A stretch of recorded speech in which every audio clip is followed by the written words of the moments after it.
Can we urge can we urge all of you to sit down? It's wonderful to see so many friends in the audience. For any newcomers to the center, I'm Nancy Birdsall, the president of the Center for Global Development, and I'm delighted to welcome you to the 7th annual Richard H. Sabot Lecture with John Githongo. We've had an incredible, extraordinary group of people come to inform and inspire us at these lectures, and that is what I anticipate today. For those of you who don't know, the Sabot Lecture Series is something dear to my heart. It is held annually to honor the life and work of Richard Sabot, a respected professor, celebrated development economist. Many of you in the room will know of his work, a successful internet entrepreneur, and of course a close friend of the center. He was a founding member of CGD's board of directors, and I have to say that he would be amazed to see what's happened, right, where we've come to. So each year we play tribute to this friend for the commitment he made at the beginning by hosting an intellectual who, like Dick, combines this sort of intellectual work, scholarly work, with practice, the practice of development, and a real commitment to changing the world, making it a better place. With that, I'm very pleased to introduce Dick's son, Oliver Sabot, who was a little boy when we started off. And he is now the vice president of the Clinton Health Access Initiative, which is the health arm that does both research, monitoring, and evaluation, and the practice of health as one part of the Clinton Foundation. Oliver.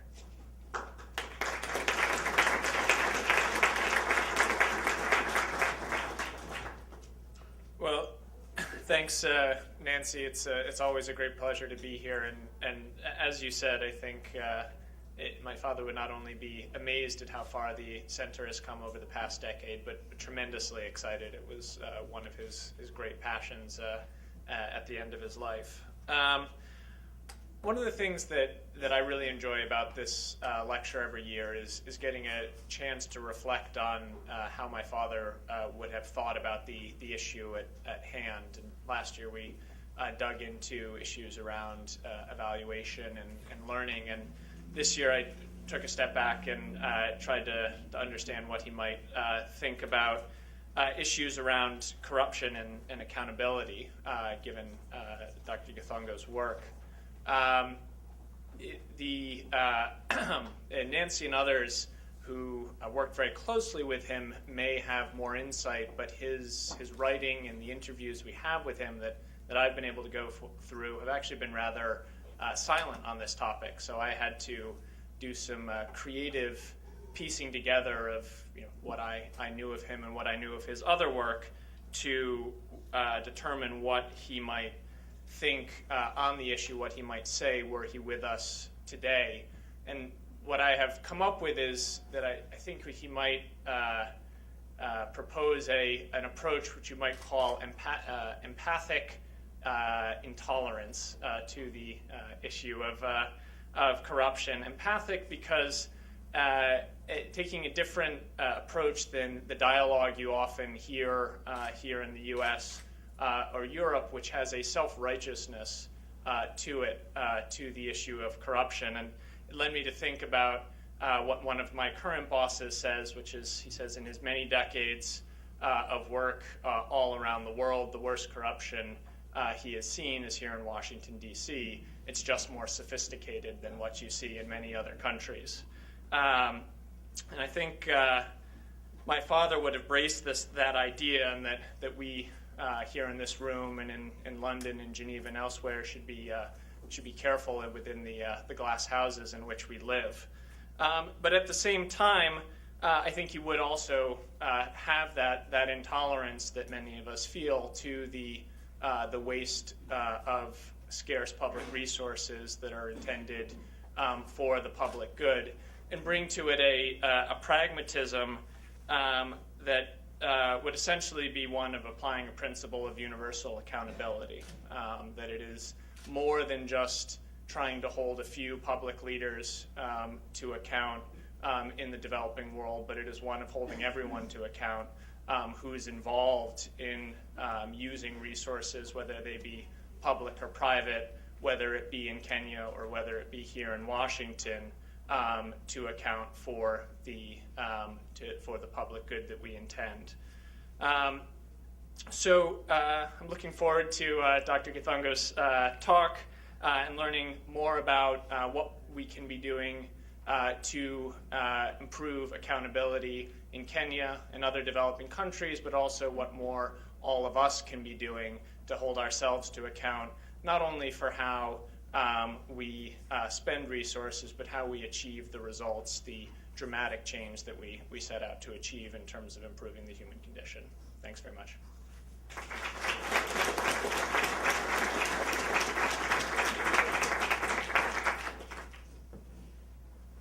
Thank you very much, Oliver. Let me also make a special acknowledgement to Jude Sabot, who's here, and to the chairman of our board, Ed Scott, in the front. And we have several other board members that are with us today. It's always very nice for our staff to have the kind of support that is represented by these friends and supporters.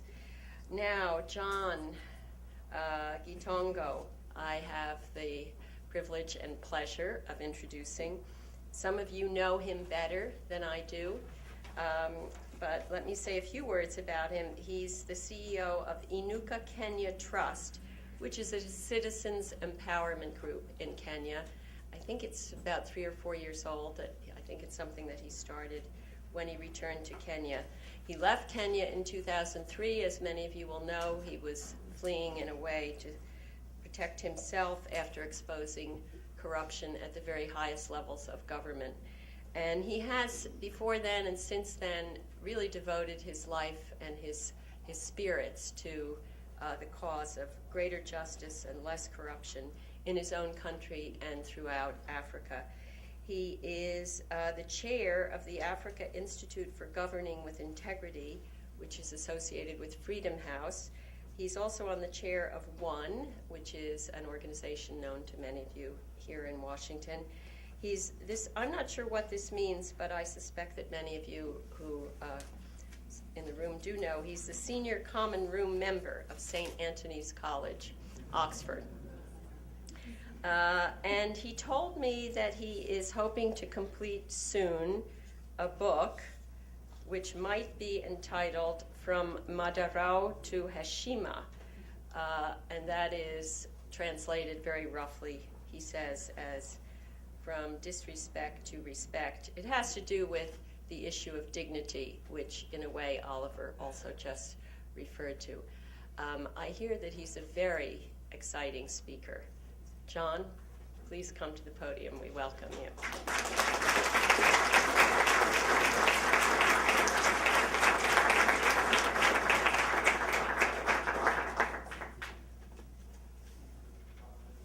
Thank you very much.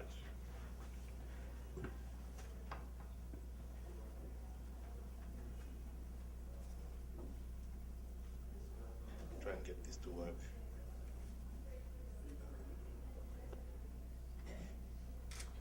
I always like to show off that in Kenya, partly as a result of the developments in information technology in Africa, particularly digital technology, mobile telephony in particular, you're able to do things with your mobile phone in Kenya that you can't do in the US. So I brought my iPad with me. First of all, I'd like to start by thanking the entire team here at the Center for Global Development for giving me the honor of being here today to deliver the 2012 lecture in honor of Dick Sabot. It's a great honor, and I'm humbled by this, especially because I'm not actually an expert in development at all.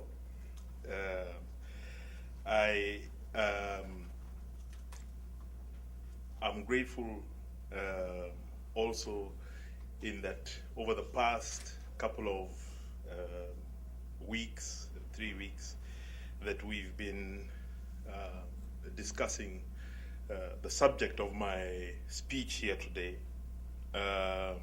We've been going back and forth a little bit, and we decided on a topic that I then realized was a bit more difficult than I had anticipated, which is Africa, a second independence, redefining old relationships. And so I'll try and do justice to that subject. Nothing brings this to life more for me than something that happened in November of last year, when the Portuguese Prime Minister traveled to Angola to drum up investment from Angola to support Portugal's privatization process as a result of the ongoing euro crisis. The IMF, it was reported, had ordered Portugal to sell off its state companies. In Africa, we call them parastatals, and we went through the process of selling them off in the 1980s. It was very painful then, and so we do feel for Portugal and our other friends in Europe who are going through this. According to the Portuguese Institute of International Relations and Security, Angola's companies own the equivalent of 3.8 of the listed companies on the Lisbon Stock Exchange. So I think nothing more than that in itself illustrates the way relationships have changed and are continuing to change right now around the world. That when one thinks that Portugal used to own Angola, it wasn't. It's a property of Portugal, and it took quite some time for Angola to get them out of their territory. Then, of course, there's an issue raised, which is an important one, with regard to corruption in Angola, which is a problem, and one would like to think that the parastatals of Lisbon are not being turned into laundromats for money that has been corruptly acquired. But those are the challenges that we shall face. I'll give a bit of background about the developments in Africa over the last decade. And this, for me, comes very much from a group of people that I love. I love listening to, who are the hedge fund managers, merchant bankers. They are very excited about investing in Africa and very, very optimistic and energetic. And I love reading their reports. The governance sections are usually quite short, but still they give you a good boost when one is feeling low about issues. Real GDP in Africa rose by 4.9% between 2000 and 2008, which is double the pace of the 1980s and 1990s, according to McKinsey, who have been particularly robust and clear about these issues over the past 5 to 6 years. And by 2008, Africa's collective GDP was equivalent to Brazil's, at around $1.6 trillion. A lot of this growth has been driven by demand for Africa's natural resources, but growth has also been dramatic in telecommunications, construction, services, and the retail sectors. In Kenya, right now as we speak, we're in the middle of an oil rush, and over 50 companies, many of them publicly quoted, are falling over each other to prospect for oil in a range of blocks across Kenya and offshore. And after an initial discovery over a month ago of what seems to be sweet light crude in Turkana County, in northern Kenya. The optimists, of which I'm one, always point out that only a third of Africa's growth has been driven by demand for natural resources, especially China. Fewer wars, macroeconomic stability, fiscal prudence, privatization of parastatals, and an energization of markets via privatization, increased openness of trade, lower corporate taxes, improved regulatory and legal systems, and physical and social infrastructure have all been critical as well. Despite historical ties with the West, half of Africa's trade today is with other developing nations. Over the last 20 years, the percentage of trade with the West, in relative terms, has gone down by 50%. The nature of partnerships has changed too. China, for example, has a bid to access to 10 million tons of copper and 2 million tons of cobalt from the Democratic Republic of Congo in exchange for a $6 billion package of infrastructure investments, including mine improvements, roads, rail, hospitals, and schools. India, Brazil, and the Middle East economies are also forging new broad-based investment relationships in Africa. The annual flow of direct foreign investment into Africa increased from 9 billion in the year 2000 to 62 billion in 2008, relative to GDP, almost as large as the flow into China. While Africa's resource sectors have drawn most of the foreign capital, it's also flowed into tourism, textiles, construction, banking, and telecommunications. And it's in a broad range of countries. Another important development that has been taking place alongside that helps to inform this change is Africa's rapidly urbanizing. Africa's long-term growth will increasingly reflect the interrelated social and demographic changes, creating new domestic engines for growth. Key amongst these will be urbanization, an expanded labor force, and the rise of the middle class African consumer. In 1980, just 28% of Africans lived in cities. Today, it's about 40%. In Kenya, it's over 40%. If you reclassify the cities, there are those who would argue it's about 50%. And that you're talking that of the continent's billion people. By 2030, that share is projected to rise over 50%, and Africa's top 18 cities will have a combined spending of about $1.3 trillion. To be sure, on the other side, a lot of the work my organization does is in the slums of Nairobi. So this urbanization can also breed a lot of misery when in the slums that it creates. But it is also boosting productivity, demand, and investment. And companies are able to achieve great economies of scale by spreading their fixed costs over a larger customer base.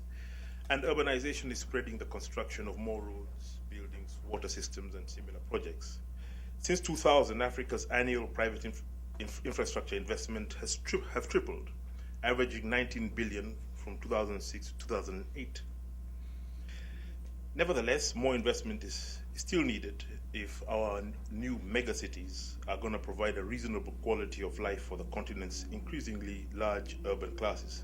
The African Development Bank last year announced that, Professor Kemen, you might correct me, I think it's 33% of Africans now are now in the middle class, in that they earn over $2 a day. There are those of us who have difficulties with that definition of whether it's $2 a day would constitute middle class, but I'll comment later about the dignity of labor and what it takes to survive. Meanwhile, Africa's labor force is expanding, in contrast to what's happening in much of the rest of the world. And the continent has more than 500 million people of working age, and by 2040 the number is projected to exceed 1.1 billion, more than in China or India, lifting GDP growth. Over the last 20 years, 3/4 of the continent's increase in GDP capita has come from an expanding workforce, and the rest from higher labor productivity. And if Africa can provide its young people with education and the skills they need, this large workforce can become a significant source of rising global consumption and production. Education, of course, is a major challenge, so educating our youth has to be one of the highest priorities of public policy across the continent. That said, one has to look at the governance environment that informs all that is happening. Between 2002 and 2007, Kenya's economy grew at an average of 6%. A doubling of primary school enrollment due to a free primary education program that started in 2003 meant that within 3 months of 2003, the new administration coming to office in 2003, within 3 months, 1.3 million kids who had never been to school were in school. By 2006, the primary school population had doubled. At the same time, the Nairobi Stock Exchange had gone up by 400% in the same period. There was also a housing boom, which continues, and an expansion of the middle class that can be seen. All the aggregates were good, but in 2008, we had a situation where we went into an election, and the incumbent regime that had created this growth was forced into a situation where an election went horribly wrong, precipitating the worst orgy of violence in Kenya since the Mau Mau. So I would ask, what happened? Similar forces, I would like to argue, drove the Arab Spring. Because, again, the experts who analyze African economies were talking of the continent's 4 most advanced economies as being the ones, the 4 most advanced and diversified economies as being the engines of African growth. Egypt, Morocco, South Africa, and Tunisia.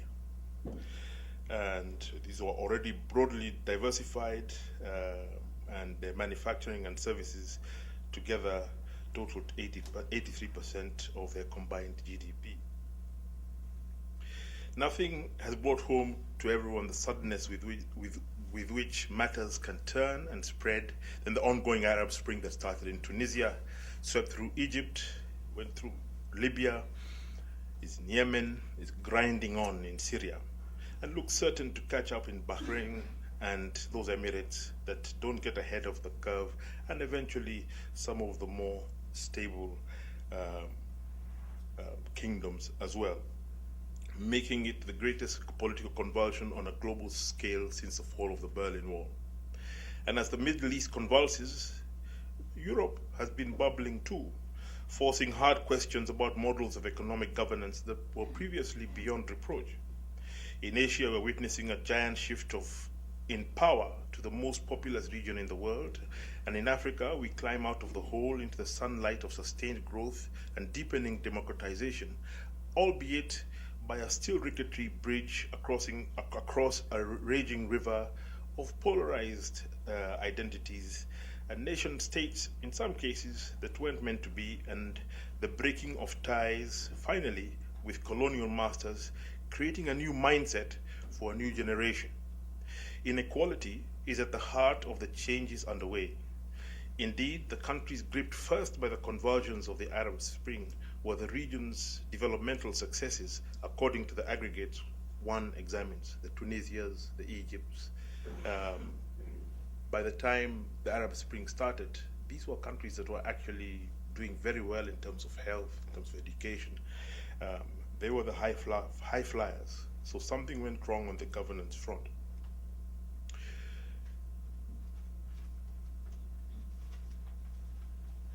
So we're faced with an interesting situation where some would argue that high employment has caused regimes to crash out, But both Egypt and Tunisia, in particular, seem to have strong economies with positive growth trajectories. Their problems seem to do more to have more to do with catastrophic governance failure, whose most compelling face, as far as the majority of the population are concerned, were the newly minted rich, who prosper as a result of their relations with their heart, the state. When I returned to Kenya, I actually returned to Kenya in 2008. I left Kenya in 2005. And I spent a year and 3 months traveling around the country. 2008 was when we were just coming out of the post-election violence. The atmosphere was still quite polarized, and I traveled down to the coast. A lot of the violence that captured the public imagination, especially here in the West, took place in the Rift Valley. Actually, the most intense violence took place in Nyanza province, down in the western part of the country and in parts of Nairobi. But we had massive movements of people, displacements of people in the central Rift Valley part of the country. But the ticking time bomb when I traveled around Kenya was the coast, where the youth and communities there were speaking in very, very unhappy terms in terms of the deal they felt they had gotten from the Kenyan state. And a group of young men, we sat together in a room. These are young men who had participated in the violence. It became clear to me after sitting with them for a few minutes that these chaps had fought each other during the violence. And they hadn't actually sat together since the violence. My notoriety had attracted them to the meeting, purely out of curiosity to see this fellow who had shown up. And so we sat in the room, and it was a bit tense, and then we got talking, and after about an hour, a young man stood up and said, listen, I participated wholeheartedly in the violence of the post-election violence. I set up roadblocks, I burnt people's shops, and I fought my fellow Kenyans from other ethnic groups because of the way the election, because I felt the election had been stolen and we were fighting for our rights. And he spoke with great passion about that. And then he said, after we fought each other, the police put a curfew on us, so we were stuck in our slum of Changamwe. This was at the coast. And after 2 days, people were pretty hungry. One of the reasons I was always struck about how come people were able to stay in Tahrir Square for so long, and we're not able to do it in Africa, in sub-Saharan Africa, partly because people get hungry after 2 or 3 days, and we don't have the direct transfers or that enable people to sit in a place like Tahrir Square for so long. But so after 2 days, all these young men who'd been killing each other 72 hours before rushed to the nearest supermarket that was open to buy maize meal, our traditional, just our staple food. And they all lined up, and they only allowed 2 packets of maize meal each. So they all lined up for this maize meal. So when I think about it, it must have been quite a sullen crowd, because these are chaps who knew each other, who were trying to kill each other 72 hours before. But this young man said what struck him is that there was a big line of people waiting to buy maize meal. In the next turnstile or whatever it's called, there was a chap buying a microwave. And he said, where was he when we were fighting for our rights? There are only 2 tribes in Kenya, one poor, one rich. And this was a young man, and that insight stuck with me. He said, next time we're not going to fight each other here in the slum, tribe by tribe. We know who the enemy is. And that I found that an interesting insight that continues to inform, I think, thinking among some of the young people in Kenya. So I'd like to add here, and with all due respect, inject some of my own personal experience and lessons with regard to development and how it plays out on the ground in reality, especially drawn from the travels that I have done over the past 3 years around Kenya, and go into some of the granular details behind the aggregates that are so mesmerizing. I'm not here to say that the cup is half empty when it's actually half full, but to comment on who happens to be holding the cup, on the nuances of governance behind the growth.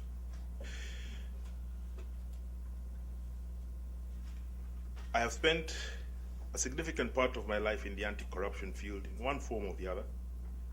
To be honest, I sort of fell into it by mistake. Frank Vogel is here, and he's partly responsible for that.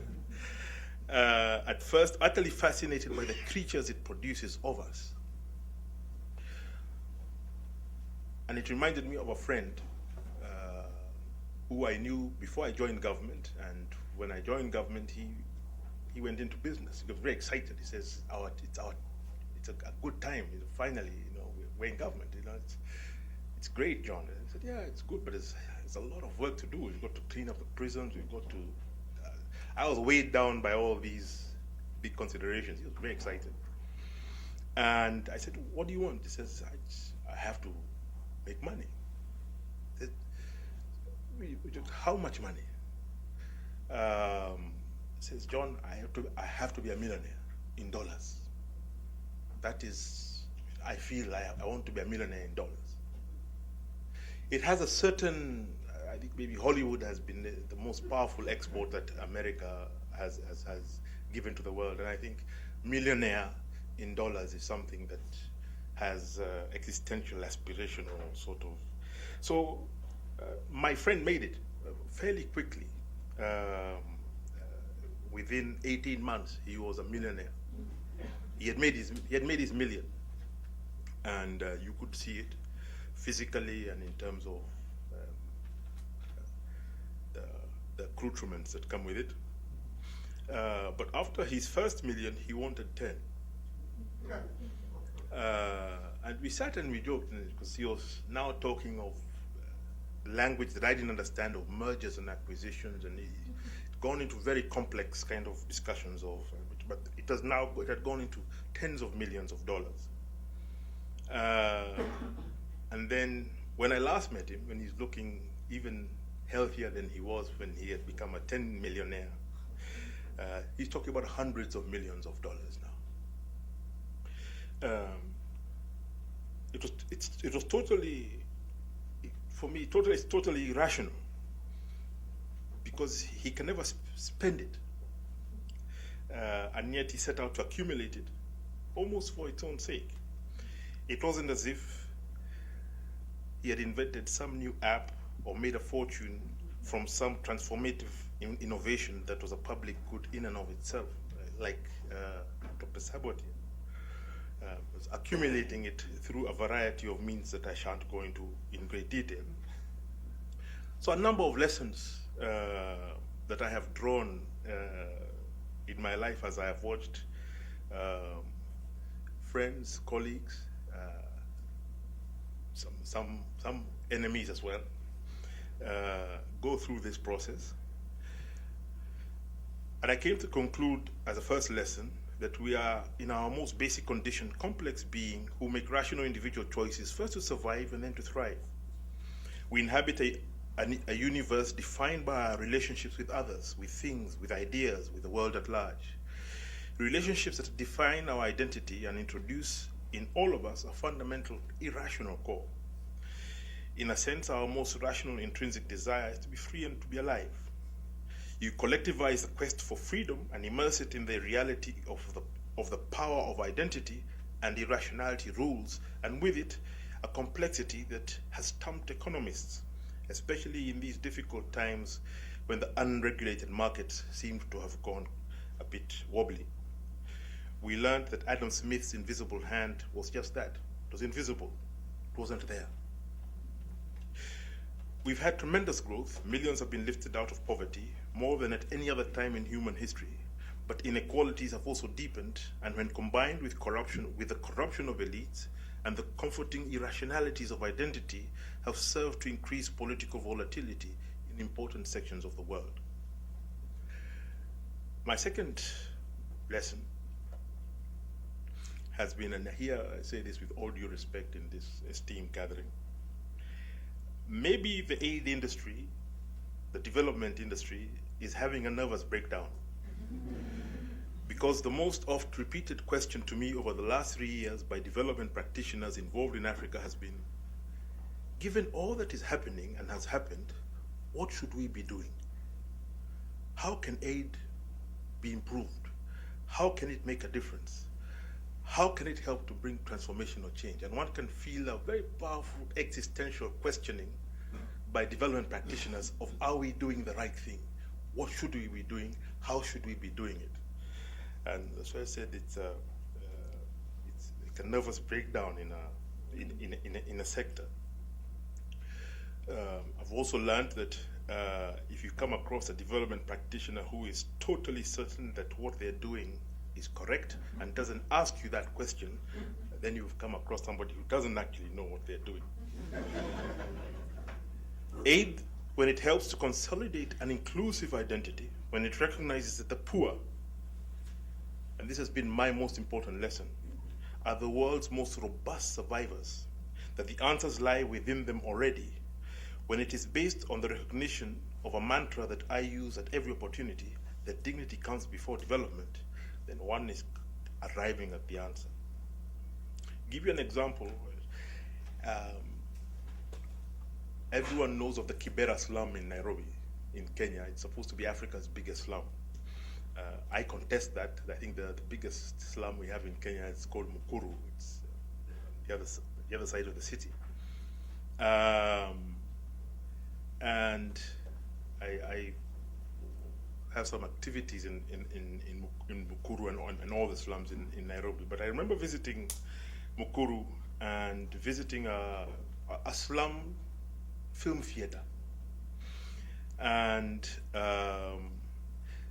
people like kung fu films, Bruce Lee, etc. Karate is popular with young people. And so the kung fu film that was being watched in the film theater was in Chinese. At least I think it was. I'm pretty sure it was in Chinese. But the Chinese had been translated into vernacular language, into Kikuyu, in this case, by a non-Chinese speaker, creating a tremendously riveting and entertaining film for local youth to watch for 12 US cents each. And these translators, I asked about this because I was watching it and I got drawn into it. So I was asking, who translated? Because I don't know what, I don't understand Chinese, so I don't know what they're actually saying. But I can understand the Kikuyu language that is being spoken. Does the person who translated it know Chinese? He says no. He says you watch it and you make it up, make the story, and it fits. And it works. At the same time, the electricity to power this film theater has been tapped, shall I say, unprocedurally, from power. There are two types of power lines above Mukuru, the Mukuru slum in Nairobi. You have the lower ones which take power into buildings, offices, or businesses, and then you have the large power lines that take power across the city to one of the upmarket parts of Nairobi called Karen, and so you have the lower power lines and then the ones above. So I thought of, on the one hand, I really like the idea of these translators and that innovation of these people who are translating the Chinese. But then I thought about the chaps who tap the power. The big power line above the small one is called a super cobra,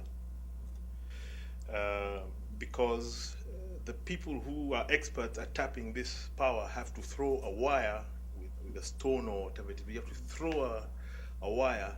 It has to wrap itself around the smaller electricity wire, bring it down, and you tap the wire and you sell it. You can power an entire neighborhood in the slum by doing that, and you make a living out of that. However, one person per month dies doing this because the magnetic pull of the super cobra is such that when you throw your wire, the super cobra can pull it up and the jolt comes back. So it's one of those professions that has a return but also has a high risk. And it struck again, just in this is happening in one little area. All the youth who were in this film theater watching this film that was powered from underneath a super cobra, all had mobile phones. They all had mobile phones. Some of these mobile phones, or if you looked at them, were part Nokia, part Samsung, and part Canon. It's a mixed match, kind of phone, but it works. They're able to send SMS messages. People are able to get onto Facebook with it, etc., etc. It has struck me that one of my biggest lessons is that the poor are the world's most determined and successful innovators. Poverty, especially in the pressure cooker of a grim urban setting, creates the most impressive innovators. So the poor need affirmation, not pity, capital, not charity, and technical skills to scale up what they're already doing, not capacity building. One has to keep in mind that the aid relationship is intrinsically undermines the self-confidence of the recipient. It is an unequal relationship, often demeaning, and how one engages to support good that is already happening is the key. This has been for me, one of the most important lessons that I have learned from the slum, in terms of just the sheer amount of innovation that people have to engage in to survive. It's utterly impressive. And it takes me to a story. This is controversial, and I know that there's books that are about to be published about it presently, already have been published, to do with Uganda, where the prevalence rates, the AIDS prevalence rates in Uganda have been rising. Yet Uganda was the gold standard in terms of a successful anti-AIDS strategy for the whole world. At least for sub-Saharan Africa, Uganda was a country that we're all copying. And what was unique about the Ugandan AIDS program was that it was developed by them. I think, from what I am told, this is the story. It might be urban legend, but President Museveni took power in 1986, sent his soldiers, his officers to Cuba for training, met up with Fidel Castro at a South-South meeting, and Fidel Castro pulled him aside and said, listen, you have a big problem. Half your soldiers have HIV positive. You've got to deal with this problem. This caused the leadership in Uganda to grasp the issue and develop a very Ugandan strategy for dealing with HIV/AIDS. And when I interviewed President Museveni at the start of this, I remember his comment to me was, and he's a soldier, so he talks in militaristic terms, AIDS does not attack you unless you attack it. And Uganda was able to implement a massive behavior change, lifestyle change program that was bought into by the local population. And one of the most startling things I ever saw was opening the New Vision newspaper and seeing very graphic drawings of how to use a condom. That was surprising for us as Kenyans. You don't do that. But the Ugandans had developed their own program derived from their own crisis. This success led to a lot of support, external support with ARVs and a lot of programmatic support. And now the prevalence rates are rising. So the question can be asked, if they had the answer, then they got help. The third lesson for me is in contexts where the politics, socialization, and economy of identity predominates, collectivized accountability is an easier sell than liberal democracy in the strict Western sense. I've gotten into trouble for saying this because it's something that I'm still working out as I travel around Africa. I would argue that the desirability of the underlying universal values of this alternative cannot be gainsaid. Descartes said, and I remember this was when I was studying philosophy, this was my most exciting moment. When Descartes said, I think, therefore I am, and I felt this was hugely profound. Maybe it's also partly my Roman Catholic roots, but I think, therefore I am, it's, the individual. But then you go to that great African Kenyan philosopher who said, in Africa, I am because we are, and since we are, therefore I am. Summarizing a philosophy many of us subscribe to, articulated amongst the Zulu and the Xhosa, thus, umuntu, ngumuntu, ngabuntu. In Kiswahili, we call it this utu. It is thus that people ask, for whom is the economy growing? You can have a growing economy. In other words, you're getting all the hardware right. You're building roads, you're building hospitals, the stock exchange is booming. But you have a society that is still in the middle of huge internal contradictions, and sometimes the growth is exacerbating. And I think it's partly as a result of this. I said in Kiswahili we call it utu, and it is as a result of this that people ask, even when the economy is growing, for whom is it growing? Inequality is seemingly intolerable.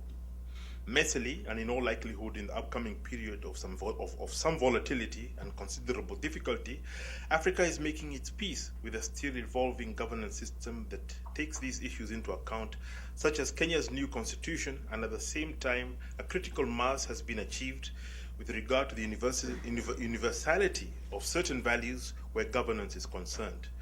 For example, coups are still happening, and in the last few years we've had a bit too many attempts. But one of the positive things that we are seeing is that regional groupings like the African Union, ECOWAS, are rejecting these coups. You know, it's no longer kosher to do a coup. They did one in Mali, and people are very unhappy. It's just 4 weeks to an election. It seemed like a stupid. Talking to all the taxi drivers around Washington, it's interesting. It's the same word, stupid. And I don't know why. Maybe it's all. They all come from Ethiopia and Eritrea, and it's a word. So, but what do you think about it? They're stupid. Why do they do this? Stupid. Why do they do this? So, especially, I think it's positive that it has become part of who we are. There was a time when coups happened and people danced in the streets, and we paid a heavy price for it.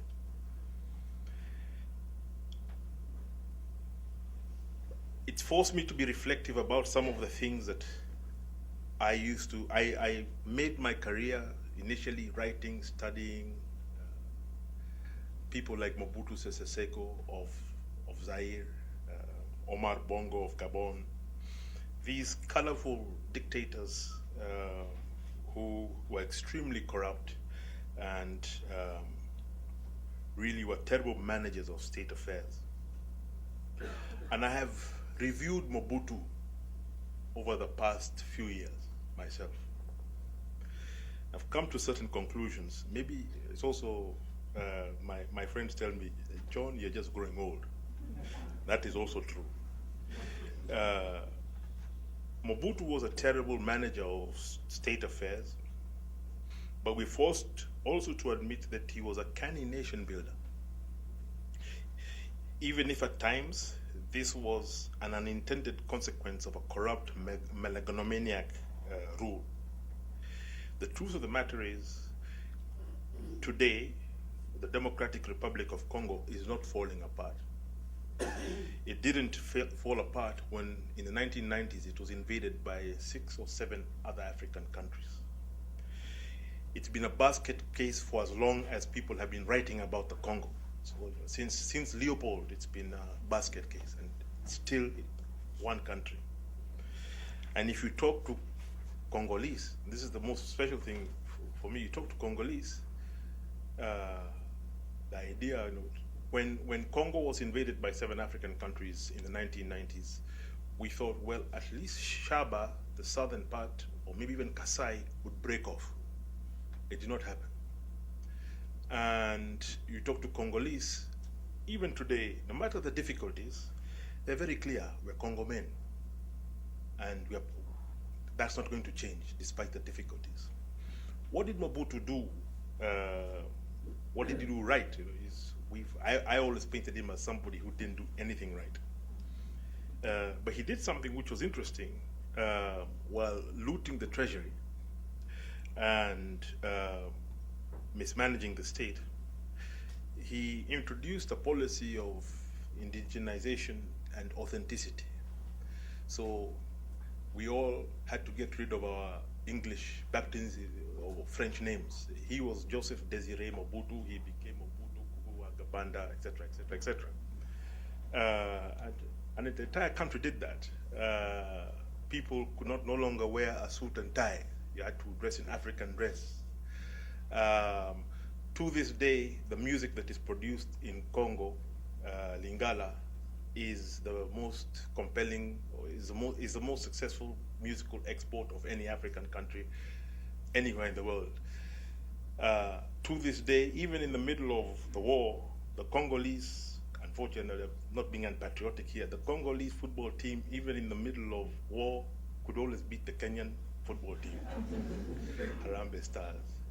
A small team from the southern, from Shaba province last year, TP Mazembe,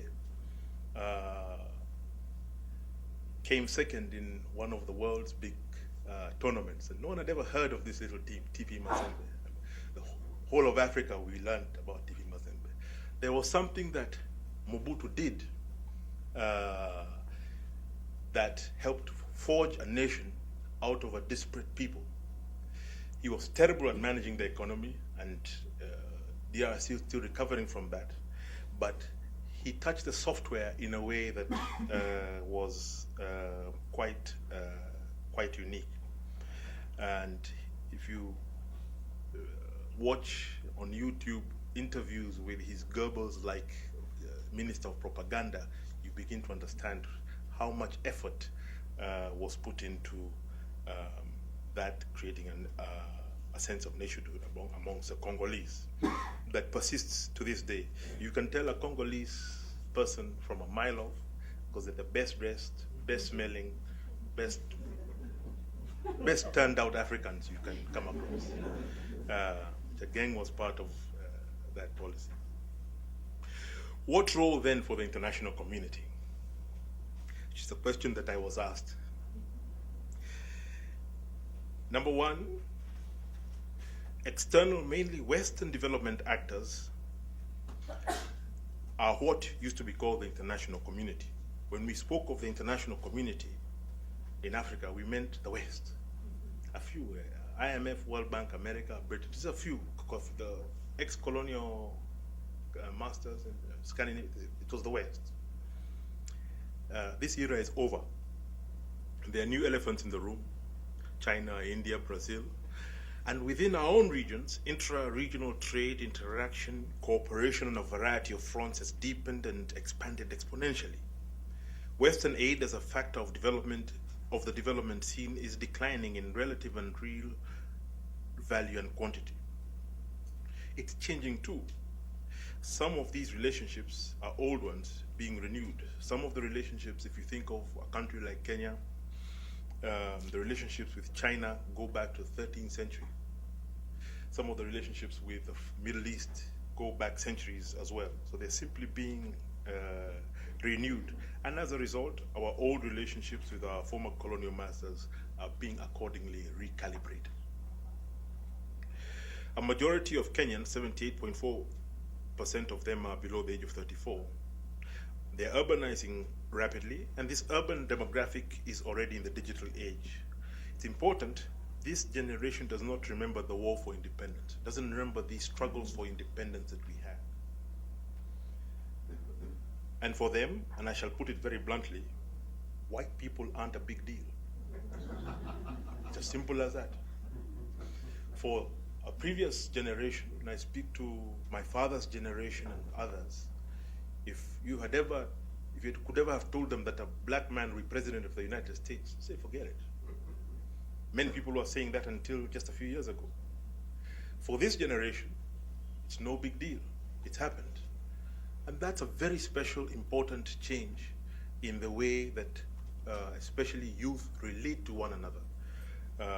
And that's going to have consequences that we haven't yet been able to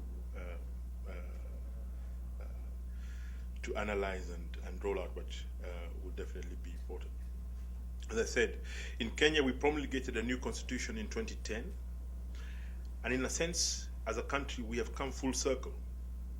After independence from the British, we had a federalist constitution that was quickly and ruthlessly set aside and power centralized in the presidency. 5 decades later, in 2010, we have devolution at the heart of our new constitution, which is imbued with a range of provisions that simply weren't imaginable in the 1960s. So we had federalism in the 1960s, we dumped it, we've come around in 2010, we have a type of federalism in our constitution once again. And so the question we're asking ourselves, we have to get it right this time, because the cost that we paid for chucking it out the last time has been too high. Second point,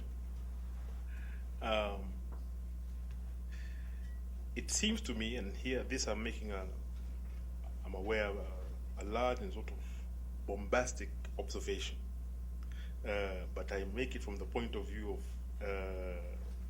an African and some of the young people that I spend time with in the slums of Nairobi, who are often far more insightful than me and much more frank about it. The unfettered, unregulated market would seem to have failed to deliver development with equity, giving rise to a host of contradictions that need to be unpackaged. As the Arab Spring took place, British youth were rioting and breaking into shops to loot sneakers and PlayStations.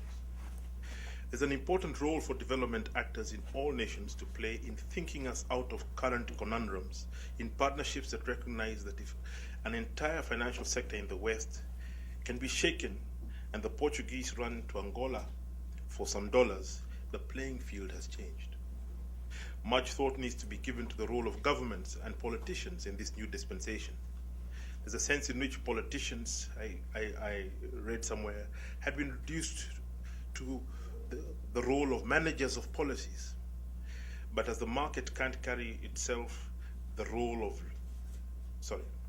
politicians had been reduced to managers of policies, but as the market can't carry itself, the role of leaders and governance needs to be rethought again.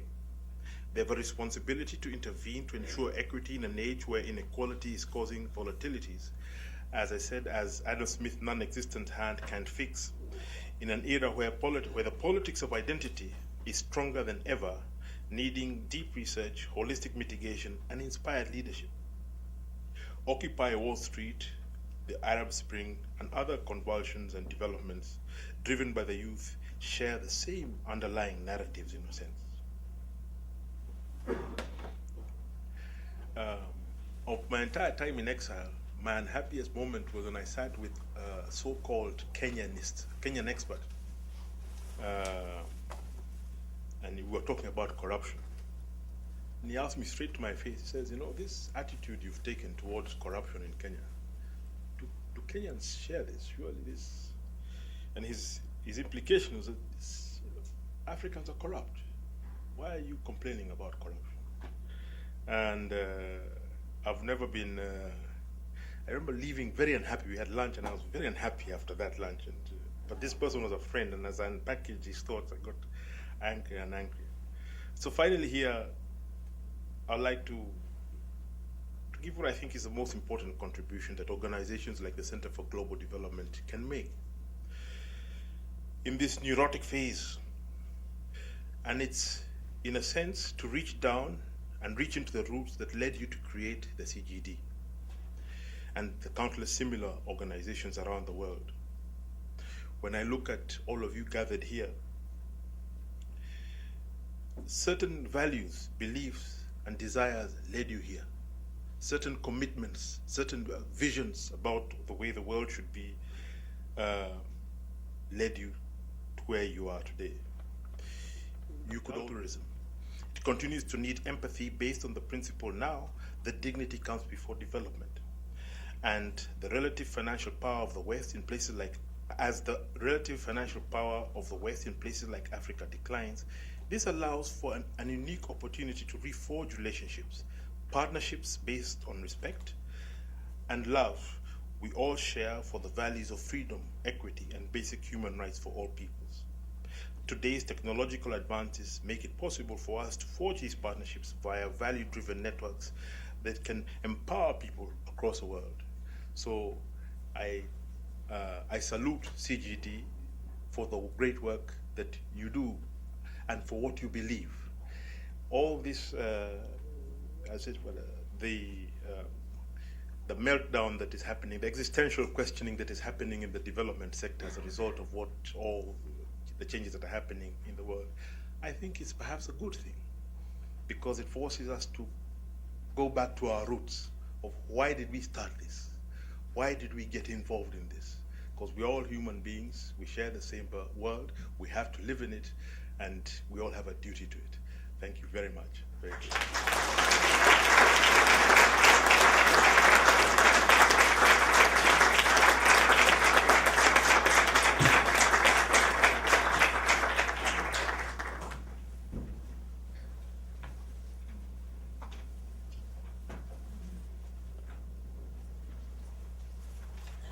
Well, thank you very much, John. A lot of food for thought. So much food for thought. I almost don't know where to begin. But let me probe a little on some of the points you made. And I'll try to be a little bit pessimistic about Africa as a kind of counterpoint to challenge you. Of course, it was great what you said at the end. You came back to the question of the role of outsiders. And in a way, it was a call to rethinking our anxiety to do something. You prefer that we rest comfortably in our efforts to be good, right? To respect values and recognize their universality. But at the Center for Global Development, and for many people in the room, we can't help it. We just want to do something. So let me go back to your title, A Second Independence, Redefining Old Relationships. I think some of what you said is that Africa has come a long way, and your own country has come a long way. Despite the problems, we should all recognize that we are in a different era. And we could all agree with that. I think the global financial crisis, along with the Portuguese going to Angola, will be marked later as a moment when we all began to see that the world is changing. It's a very different world we're operating in. Toward the end, however, you also said that the role of the state is, in effect, to fetter the market and to attend to the need of people for dignity and to manage things in a way that there will not be the terrible inequalities that reduce the dignity of people. So I actually thought you were going to tell us, in a practical sense, what to do about the corruption of the state. And let me hark back to, for several people here, to the Sabot Lecture of Ngozi Okonjo-Iweala.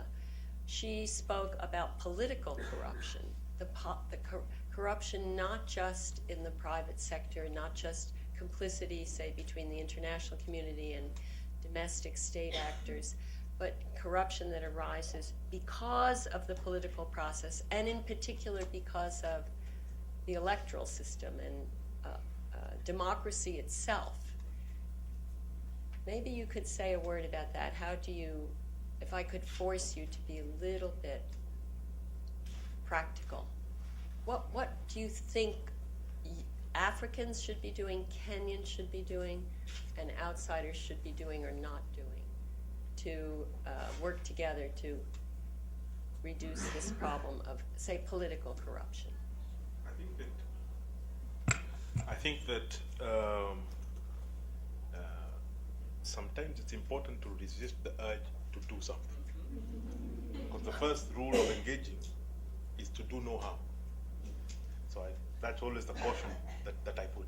That yes, it's good to do something, but to also recognize that when something good is happening, say like in the Uganda example with HIV/AIDS, doing nothing Might be the best thing, and that doing something every time can times do more harm than good, and that's I think an important lesson that we have learned. What do we do with regard to political corruption in particular? I think the point that you're pushing there is political party finance in particular, which is a huge thing here that you're grappling with here, and it's a challenge around the world. The key thing with political party finance, from my own experience, that helps bring it into proper perspective, is transparency. Is to say, where is the money coming from? Let people know where is the money coming from, and let them make their choices and judgments in that regard, so that when you have issues of conflict of interests and criminals and drug dealers and other people who should be in prison funding politics, then you have a serious problem, and you're undermining the very democratic process that is being financed. So transparency is extremely important in political party finance, because in my experience, when you don't have transparency in political party finance, it is used as an excuse for personal accumulation.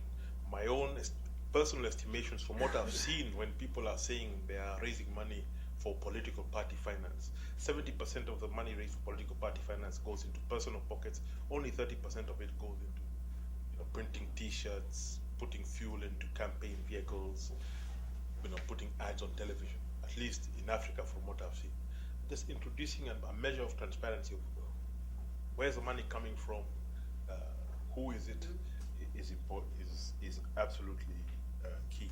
Secondly, and I think importantly, the most serious corruption that takes place in Africa, and this remains the case to this day, even though the dynamics are beginning to change, could not happen without the complicity of the service sector here in the West. Your bankers, your lawyers, the service sector, they're absolutely essential to the architecture of grand corruption.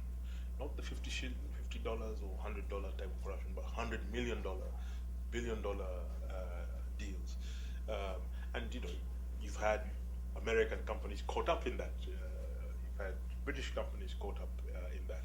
But the service sector often escapes unscathed. That's beginning to change. I think I've seen legislation changing in different parts of the world. I've seen in the UK now, if somebody's involved in a corrupt activity in Kenya, they can be prosecuted in the UK. You've had that in here in the States with the Foreign Corrupt Practices Act for a long time, and I have been involved in lobbying against changes which are being suggested to the Foreign Corrupt Practices Act, which I think would be very unfortunate. So I think those would be the two most concrete suggestions that I would make with regard to political corruption, to to recognize that you have global law firms who retain their reputation of high integrity despite being involved in the architecture of some of the most corrupt transactions that are taking place in large parts of the third world. Now, many of these service sector players were in the West. There's a move. Instead of somebody having to fly to Washington to meet their lawyers or to London, they've all opened offices in Dubai, in Mauritius. So there's a certain movement change that is underway, but it's the same players playing the game. Okay, one more. Let me ask one more. The Mo Ibrahim Prize, which you probably know about. There have been several years when that prize given to a former head of state who has left voluntarily and has done well in terms of leadership has not been awarded. So maybe, and you do still have in Africa, I think, this larger, not only the coups recently that are worrying, but the problem of incumbents who stay a long time. We had one of the books done by a colleague, Nick van der Wal, written some years ago for CGD. Nick proposed that there should be no aid and no relations from the West with countries where the leader has stayed more than 12 years. I'm not sure why he chose 12. But there are still leaders in Africa who have been, for various reasons, sometimes it's constitutionally okay in a formal sense. Maybe you could say something about that issue of the abuse of executive power that sometimes happens because corruption begins to corrode as a person stays for a long time, his ability to lead without corruption. What's to be done about incumbency, not by outsiders this time, but by insiders? It's true. I mean, one of the unfortunate things that we've seen from around the year 2002, at least 8 constitutional changes that removed the constitutional term limits for sitting heads of state. Whether you talk about Cameroon, you've seen attempts of it in Uganda, Namibia, more recently it went belly up in Senegal, in a very typically Senegalese graceful way. It worked out well in the end. But there've been a lot of these changes around Africa, which have been extremely unfortunate. What I find interesting is that, except for the liberation leaders, and that's a different category of leader. A liberation leader is usually, you have to put them in a different category. We can go into a big discussion about that. The Mugabes of this world are different type of people. ANC is a different type of party. Things are moving quickly, but countries coming out of a colonial struggle, whether it's South Sudan or South Africa or Zimbabwe, those leaders are treated rather differently. The others who are making these changes are having more and more difficulty. More difficulty than has ever been witnessed in Africa before in pulling it off, and pulling it off neatly. Before it was pulled off, and there'll be nothing to pay. And forget the international pressure; it's the domestic pressure. When I look at what's happening in Uganda on a daily basis, to one of the brightest, most articulate leaders we've had in the eastern part of Africa for a very long time, and you look at how his reputation is being worn down as he holds on to power. It's quite incredible. One waits to see what's going to happen in a place like Cameroon. We've had a change in Gabon. Let's see how that plays out. But I think there is a genuine pressure from below, especially from young people across Africa, who are less accepting of this. What happened in Senegal was a beautiful thing to witness. Absolutely beautiful. Where they said no, we had one of the continent's top musicians throwing his hat into the ring, saying, "I'll stand for president if this guy doesn't leave." And in the end, Abdoulaye Wade picked up the phone and said, okay. And so there is a change. It is slow. There are setbacks. There are, because of all these other changes taking place, the economic front as well, because of the youth bulge and if it's mismanaged, there are going to be some fairly dramatic setbacks in some countries. And they will be bloody. But the trajectory, I think is a positive one. But in the interim, it will be a very messy process. As I said, it will be messy. Because in a sense, we are finding ourselves and defining our own type of democracy. In Kenya, we're trying to implement what is really a very American-style constitution. And we've come to terms with the fact that actually we're not going to be able to implement it all exactly how it looks.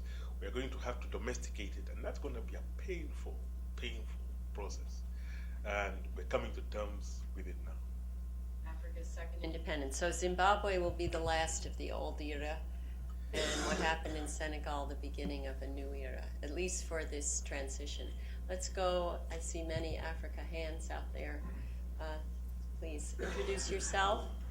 And specifically on Kenya. Please introduce yourself. My name is Jan van Leeuwen, and that's it. I thought your story about the young men who were fighting each other until they realized that although there are different tribes, there really are two tribes in Kenya. One is the poor and the other is the rich. Is very memorable as a story. When one observes what's going on right now in the preparation towards the presidential election, there seems to be a great lack of proposing models or programs, and it seems to be a lot of sort of chairs, musical chairs around tribes. And what I find particularly discouraging is that two of the front leaders are relatively young, William Ruto and Uhuru Kenyatta. In your opinion, is this the sort of the final twitches of a dying movement, and that eventually the youth or the young people who are going to grow up will force the country to adopt a more program-led system and away from tribes? Something is definitely dying in Kenya. We haven't yet made up our minds exactly what it is. But something is dying because of, I think, Antonio Gramsci, who said, I can never remember the quote properly. The old is dying and the new cannot yet be born. In the interregnum, a host of morbid symptoms appear. And that's what you're seeing in Kenya. And the kind of violence that exploded in Kenya in 2007, 2008 as a result of the rigged election doesn't seem as if we're going to have that kind of thing this time. What we seem to be having instead is much more extrajudicial, targeted violence, misuse of the police, but it seems rather haphazard and confused. In other words, the person who's being hunted, chased down today was yesterday's friend. The realignments are happening so fast that even those who are trying to manage these processes are having difficulty. So it's very clear, even amongst the youth, that something is dying now. It's dying metaphorically and in reality, because Kenya has had more or less 50 years uninterrupted. We haven't had a coup. We haven't had a massive economic experiment that leads to millions of people going into exile. We have a hardened political elite that's cynical and knows how to manage, and mismanage politics. But they're dying. That's one thing that's happening. They're dying. People who have been a feature of the top of our political lives since independence are dropping dead. It's natural attrition. God's work. Put it like that. And you combine that, and these figures occupied so much political bandwidth that part of the confusion you're seeing, which is leading to the kind of very disturbing mobilization that you're seeing now, is caused by the confusion of unmentored younger groups trying to resurrect what the old guard had done, down to the same names. We want to create a group called this, which worked in 1973. So we're going to reinvent it in 2012, and somehow it just doesn't it doesn't come together. Media, youth, it's just a lot messier. So yes, something is dying, both metaphorically and in reality, and how it will turn out, one can't tell. But all I can say is something is an elephant is a big animal, and when it's shot with an arrow, it takes a lot. If you watch, it's like falling in slow motion, but it lands on the ground in the end.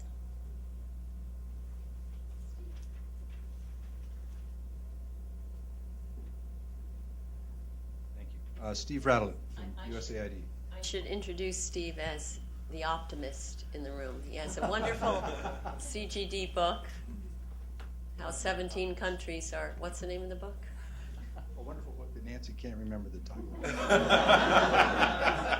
It's She quickly got to the but I got to the Emerging 17 countries. Emerging Africa, 17 countries that are leading the way. John, thanks for the talk. You spoke about two different kinds of dimensions of accountability, if you will. One from within countries and the forces happening within countries, and a little bit from the donor community. And I wanted to ask you about a third, which is regional.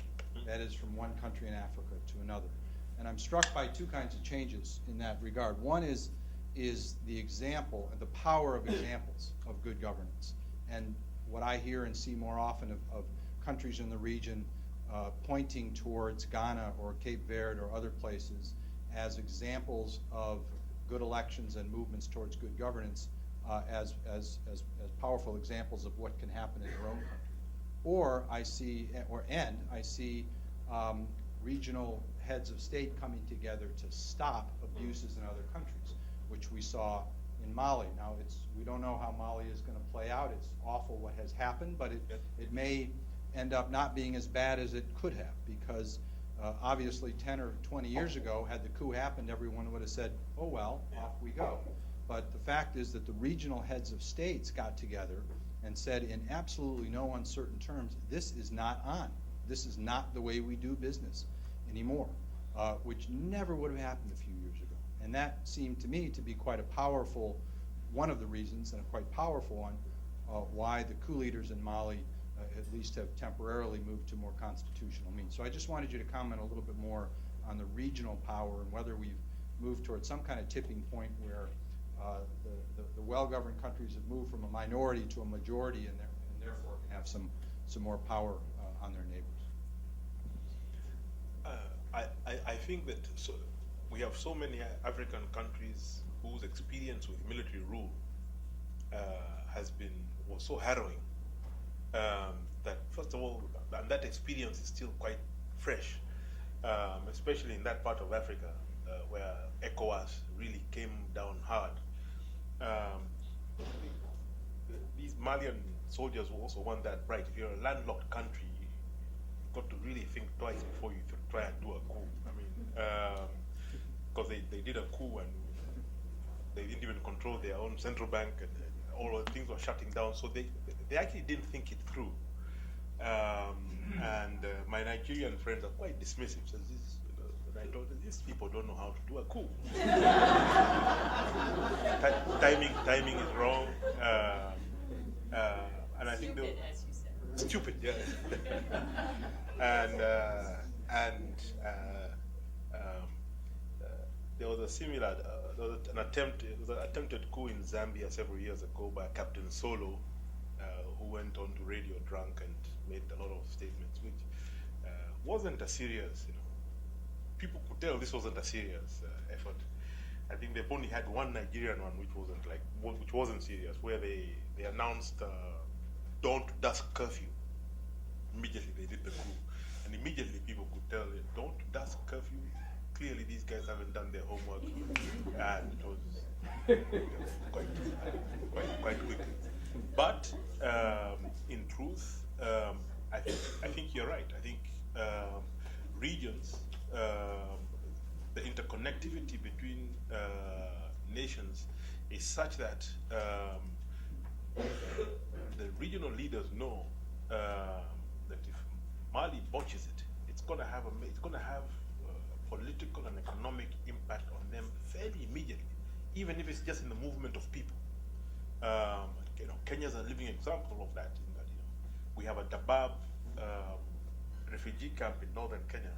It's one of the biggest cities. It's the size of a small American city. It's 500,000 people who've been in that camp for 20 years. So it's got huge economic costs and political implications as well that could be tolerated before, but now can't. They'll have immediate political difficulties internally for the countries that are surrounding Mali. So yes, I think that for me I see is a step forward. Our regional bodies don't yet have the teeth to enforce. Ironically, West Africa used to enforce when Abacha was in charge. But I think we're getting there slowly. In Somalia, we have troops from several African countries there.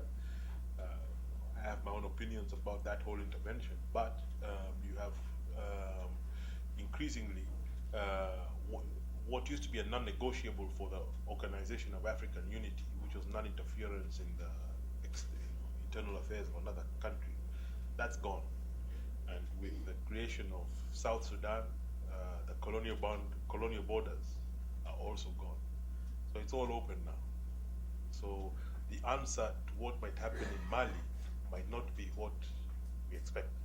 Yeah, it might not be Mali. Things could go in many ways.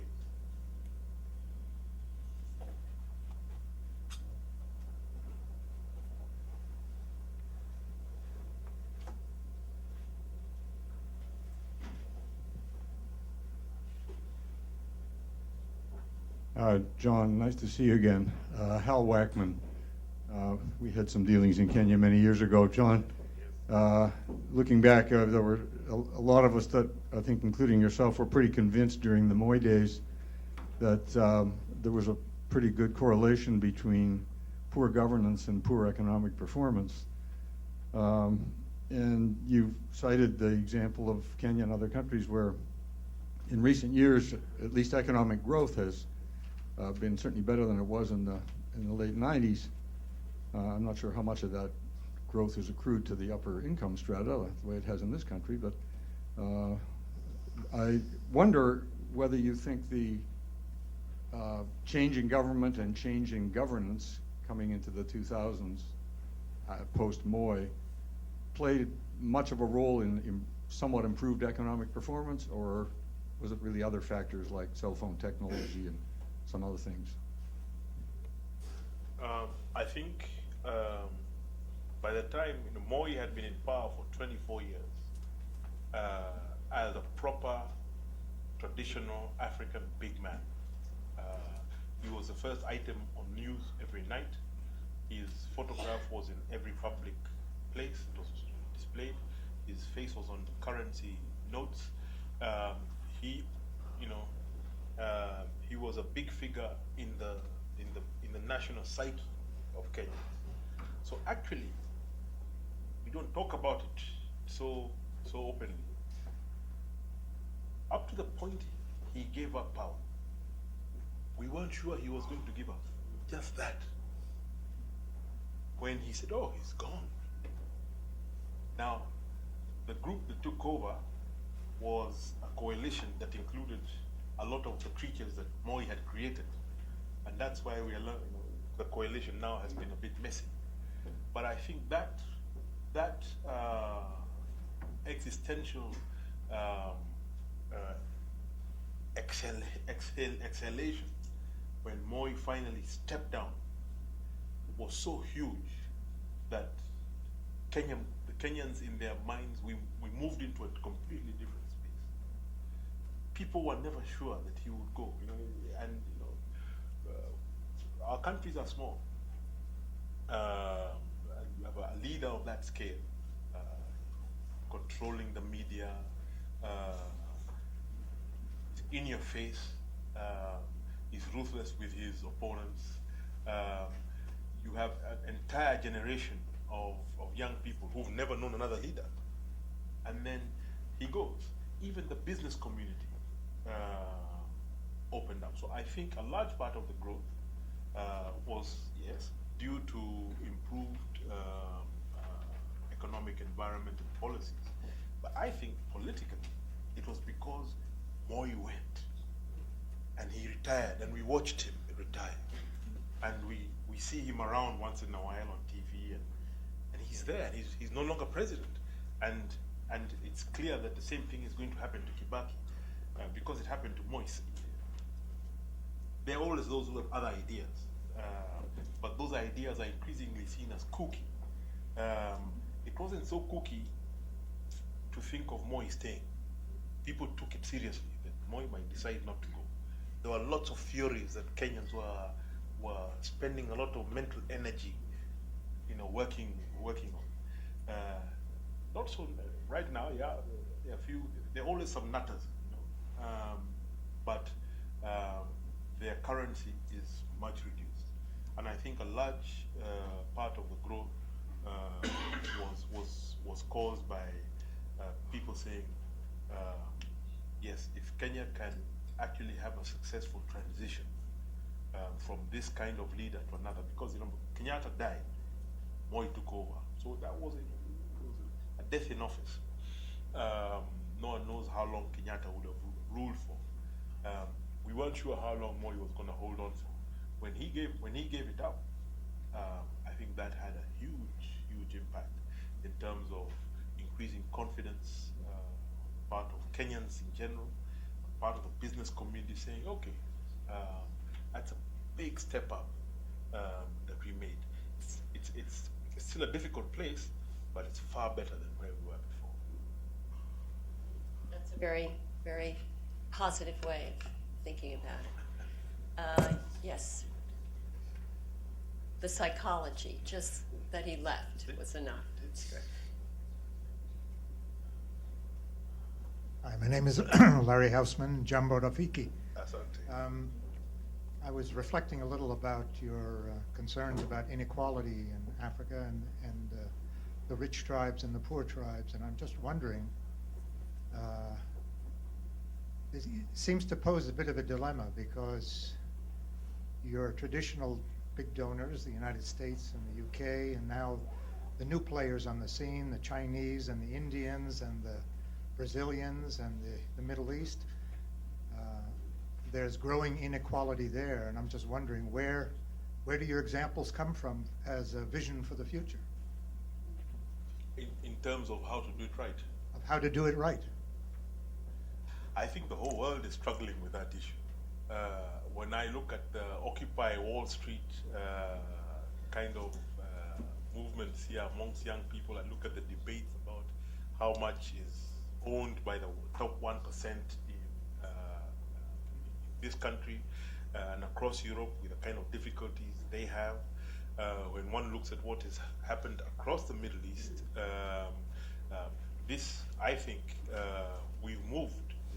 I often make the argument, the last time I was in Washington, I said, we've moved from the stage where, at independence, all our leaders said, that there were three primary things that we were all dealing with: were poverty, ignorance, and disease. And ignorance is still there, but has been, to a considerable extent, mitigated by variety, by education, by information revolution, digital technology, etc. Disease is still there, but certain diseases are gone. Smallpox, there's certain diseases that a big problem in Africa are gone. Yeah, even AIDS now in many countries has become a chronic illness, whereas 1980, 82, 83, it was a death sentence. And I think we've moved from poverty being the #1 challenge we're facing to inequality. And it's a huge challenge in Africa because of the nature of our societies, where identity politics is so powerful. When one talks of inequality, yes, a young man in Mombasa who's urbanized, and I think the mitigating factor here would be urbanization. But I can also tell you that in some of our urban areas, as we speak, as elections are approaching, we have self-segregation happening quite quickly, where certain ethnic groups, people are moving to ensure that they're not living in a place where they are a minority ethnic group, at least in election time. And so when you talk about inequality, in our context, it's not just class inequality, but it's also structural ethnic inequality. There are entire ethnic groups who feel marginalized, and deliberately so, and that poisons the politics. It's much easier to politicize and militarize inequality than it is to politicize and militarize poverty, especially when that poverty is generalized. I've been to countries, I remember going to Benin, spending time in Cotonou, middle of the night, very poor country, hardly any tarmac roads, very different from Kenya. But you could walk around middle of the night next to the bus park, the big bus park in the center of Cotonou. Thousands of beggars, no, not beggars, just ordinary poor people sleeping on the concrete there. But no one would rob you. I would not recommend you to go walking at night in any of our slums. You'd be relieved of a lot of what you're carrying. Very different kind of content. And how we deal with this is going to define the kind of democracy that we're going to have. And that's where we are now. Okay, how do we deal with it? The politicians are organizing, are mobilizing along ethnic lines. How do we constitutionally build in the mechanisms that we can mitigate these issues in a structured, transparent system that people feel is fair and delivers for them? That's the challenge that we are facing. Otherwise, we'll always be fighting each other along ethnic lines. I think it's entirely possible. And it starts by recognizing that, yes, certain groups have been deliberately excluded, and that acknowledgement in itself dignifies their resentments, dignifies their exclusion, and makes people feel included. That's always the start, is to acknowledge that, yes, what has happened here is wrong, and efforts are going to be made to correct it. It's not going to happen overnight, but it's something that we're going to make efforts to correct, especially now when Kenya has discovered oil. That is something that needs to be dealt with quite urgently, because oil and a fragmented ethnic kind of politics is an extremely toxic combination, and already the bubble, the talk has already started of, well, whose oil is this? It's in our territory, so I mean, this idea that this is Kenyan oil only, forget it. So, but we have a constitution which has a devolved structure built into it. The old guard are very nervous about it, but I think if one were to think creatively and proactively, that's something that you can use to define these challenges. But I don't think they're unique to Africa. I think that across the world, I get the sense that that's what partly caused the difficulties in Egypt, in Tunisia. When one looks at the structure, the economic structure, then one looks at Bahrain, the sectarian divide there. These are issues that are clear and present across the world that we're going to have to deal with. Okay, I just realized that we've gone over. I think some of my colleagues were so fascinated and intrigued with questions and answers. Let us end on this note. I think there is, well, this is not the ending, but there is one part of the world where, Latin America, where inequality is falling, except in some of the oil-based economies that have more populist governments. I think that your point in the end, the abiding memory for me of what you said, John, is going to be about not just inequality, but the injustice and sense of unfairness that is associated with inequality when people realize that part of the problem in their country is about corruption and about the abuse of power. That's the real challenge. I'd say the second thing that I'll remember you emphasizing is that Africa as a region is in a very interesting, important moment as it moves into consolidating the second round of independence. Thank you very much. Thank you very much.